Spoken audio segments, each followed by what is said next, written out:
can the season be saved? So let me know, guys, what you guys think. I want to hear your guys' opinion on that. Looking at the poll right now, it's currently 80-20. We'll see where it is as the show goes on. But here's what I want to discuss about that. We know that we've had some tough games in terms of USC. That was actually a good game. I'm talking about Texas, and then obviously our recent Washington game. But that said, we've also had some moments, I would say. I would say the USC game was a moment. Now, did we look a little limited offensively? Absolutely. But then I believe, and you guys can let me know what you guys think in the comments, when Jack Tuttle entered the game against Washington, we saw an offense with some life, right? We saw an offense that was able to move the ball. We saw an offense that was able to come down from 14 points, right? Did anyone think that our offense was capable of coming back from 14 points against Washington? Because it looked pretty bleak, right? But with Jack Tuttle and with some creativity offensively, we saw a team that was able to obviously come back and make it and take the lead. We were up 17-14, guys. So obviously offensively we were capable. What really let us down in that game, even though I do know the offense stalled a little bit, is the defense. The defense let us down. And the bright spot on that is that's where the most of our talent is.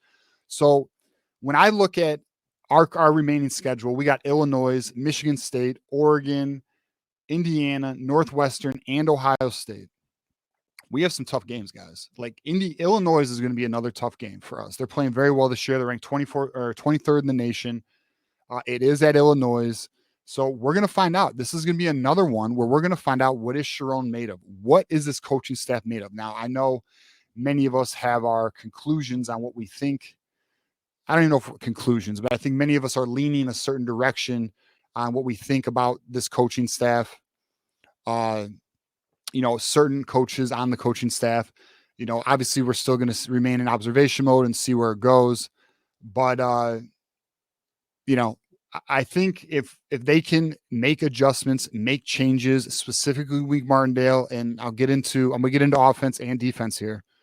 I do think Michigan can make a little run here. And let me explain what I mean by that. If Michigan can go to Illinois and build the offense around Jack Tuttle, like we saw when he first entered the game, I believe that Michigan can at least be competitive offensively. We can at least drive the ball. We can at least score, right?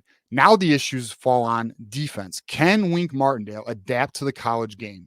That's the question, because right now he is not. And we will, in our next topic, we are going to talk about our issues defensively, because there's some very glaring numbers out there that are, I would say, awful, absolutely awful. And we'll get into those. But, after Illinois, we have Michigan State. I personally believe we are still a better team than Michigan State. So I see a potential 2-0 run here. And then we have a major test on our hands. We have Oregon. Number 3, Oregon. And I think that game is going to be the game that decides the fate of the season. I don't think it's Illinois. I don't think it's Michigan State. I think we can win both those games. I actually believe Michigan can beat Illinois, beat Michigan State, putting us to 6-2 on the year. The season is still alive. And then the Oregon game is going to be the game where we find out if the season can be saved or not. That is where we will truly have our answer. And then after, obviously, the Oregon game, if we can get that W, then we have another big test, and that's Indiana. What Kurt Cignetti is doing in Indiana with Rourke at quarterback, who's playing absolutely out of this world. If you look at his previous history when he was at Ohio, completely different quarterback. I mean, not completely different, but definitely playing at a level you would not expect, considering his career, track record, right? So what Kurt Cignetti's doing at Indiana is absolutely amazing. I recommend, we talked about in the show, if you are not paying attention to Indiana, pay attention to Indiana. Look at how that team is coached. That is a well-coached team. Indiana's a test. I mean, they're so well-coached, guys. They're ranked 18th. Indiana is, I believe, in their first 6-0 start since like the 70s, or I don't even know, a long-ass time ago, before I was born. Indiana is doing it right now. So they're a team to definitely be aware of. and that's a road game, right? So that's where we are there. Northwestern, I think we get that dub. And then we have the Ohio State game. And I'm going to be honest with you guys. Ohio State looks like one of the 2 to 3 best teams in the nation, especially after Alabama took a ridiculous loss to Vanderbilt after Georgia has played the way they played, with the Kentucky game, and then obviously the Alabama game. And then, Tennessee just lost to Arkansas, I believe. So you're seeing a lot of top teams not playing at an elite level right now. And that's one of the things, too, this year that I think does help Michigan. What you see this year in college football is parity. You see a lot of parity. You see teams beating teams that would not have done that in previous years.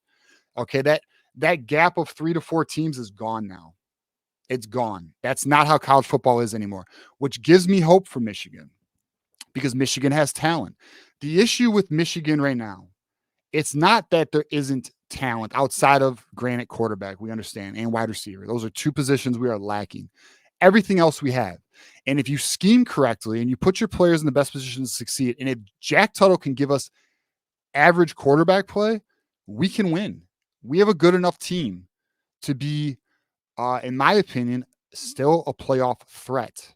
Now, I didn't say we're going to make the playoffs. I'm not guaranteeing anything like that. I'm saying we can still be a threat as long as the coaching staff and players get it together.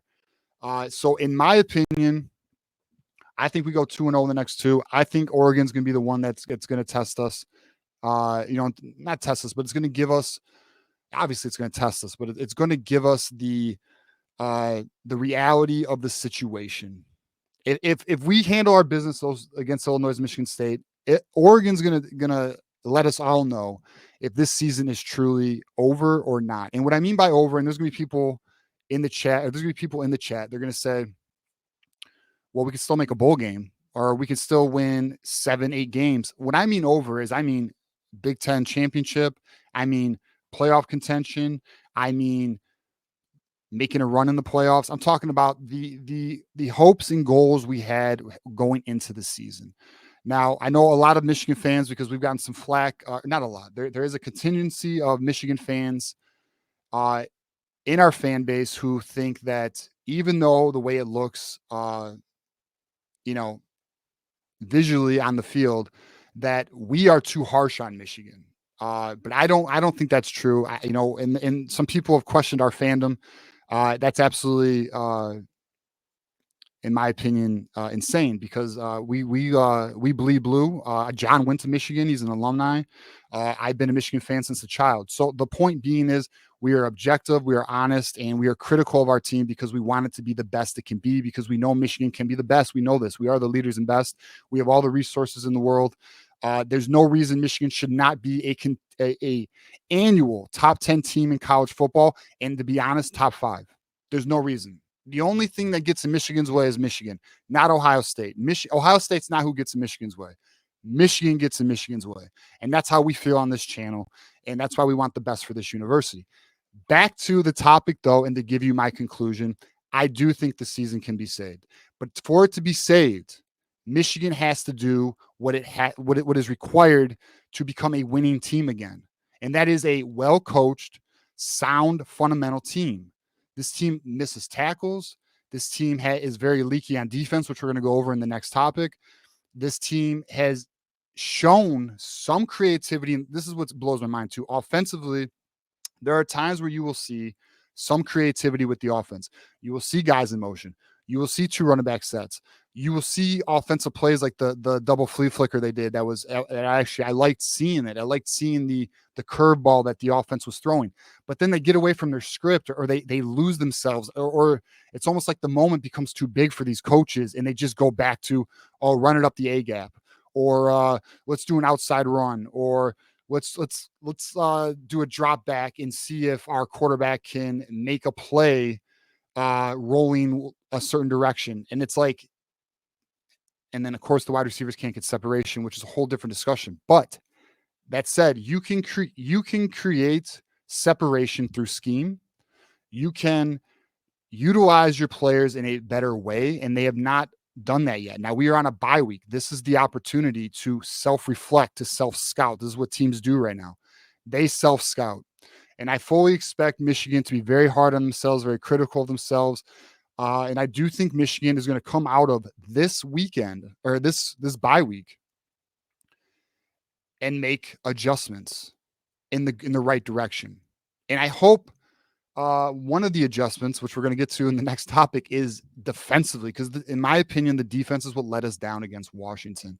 So again, my conclusion is, can the season be saved? I absolutely do think it can, but it's up to Michigan to do what is necessary to save the season. And that is coach this team correctly, put it in the best position to succeed, and damn it, be a more fundamentally sound team in all areas. And I mean, look, you got to catch balls that are thrown to you. Okay. You got to tackle. You cannot have miscommunication on the back end when you're 6 weeks into the season. You can't have this. Like this is the type of stuff that happens in week 1 or week 2, and then you get it corrected. There's a lot of and this is, again, it shows the signs of an inexperienced staff. But it is up to Michigan to make these adjustments. If they do make these adjustments, yes, I believe Michigan can still remain competitive in the Big Ten and at least save the year. Now, is it a national championship year? No, it's not a national championship year. It's just not. But can it be a year where we can still fight for that playoff spot, especially considering what we're seeing in the college football landscape? Absolutely. You just saw Alabama lose to Vanderbilt. Guys, I want you guys to think about this. Could you imagine losing to Vanderbilt? You know, like imagine if Michigan did that. Shoot, that'd be insane. So, yes, the season is still alive. There's a lot of teams losing to like. I think it's going to get even more crazy, to be honest with you. I think a lot of these top teams are going to. I think because the parity is so great in college football right now, you're going to keep seeing these games where you're seeing the top teams fall off. Now, I do think, granted, I do think Texas, I do think Ohio State. We're going to find out this weekend with Ohio State. They got a very big matchup with, I believe, with Oregon this weekend. Yes, they do. Okay, so that is this weekend. So we're going to find out a lot between Oregon and Ohio State this weekend. That should, Ohio State's going to get tested. We're going to see what they're about. They have yet to be truly tested by a very good team. We're going to find out what they're about. So, yeah. So my conclusion for that is take a deep breath, Michigan Nation. Let's see what they can do out of the bye, and then let's go into Illinois and find out what this team is about, because we're really going to find out if this coaching staff has what it takes to make improvements and get better. All right, guys.